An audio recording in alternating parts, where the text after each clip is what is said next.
Hello, I'm Nuala McGovern and you're watching Context on BBC News. Well, Ukraine's port city of Mariupol continues to face heavy shelling by Russia as food and water supplies run low. The city's deputy mayor says at least 1,200 people have been killed there, with some buried in a mass grave. Ukrainian forces are fighting to defend the country's second city from Russia's relentless assault. We're going to have a special report from the front line in Kharkiv.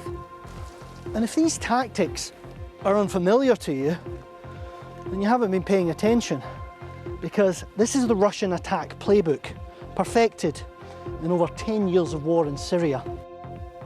Diplomatic efforts are still underway to try and stop the attacks, but talks between Russia and Ukraine ended with no progress.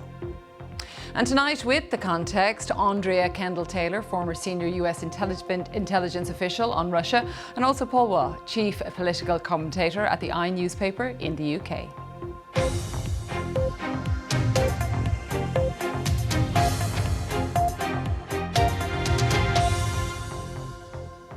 Welcome to the programme. As we enter the third week of Russia's invasion of Ukraine, there are no signs of an end to the fighting. The first round of high-level talks between the foreign ministers of Ukraine and Russia in Turkey have ended without any progress towards a ceasefire.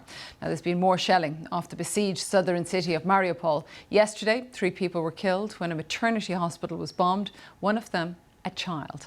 And today, the main emergency services building in Mariupol was hit and destroyed. It's where emergency workers and volunteers have been coordinating their efforts to help people in the city. They're running out of food and water, and for days, much of the city is without power. And they cannot get out. Ukraine's government says a humanitarian convoy trying to reach the city has been forced to turn back again. Let's take a look at the latest map. So this is showing the presence of Russian troops there in red. We are going to focus on Kharkiv in the east. It has endured nightly Russian air attacks and suffered dozens of civilian deaths and hundreds of injuries. Most of the city's 1.5 million residents have fled, but the Ukrainian forces have fought back. Our correspondent, Quinton Somerville, and cameraman, Darren Conway, are the first journalists to be embedded with the Ukrainian forces there. And I should warn you, their report contains graphic images from the front line that some viewers may find disturbing.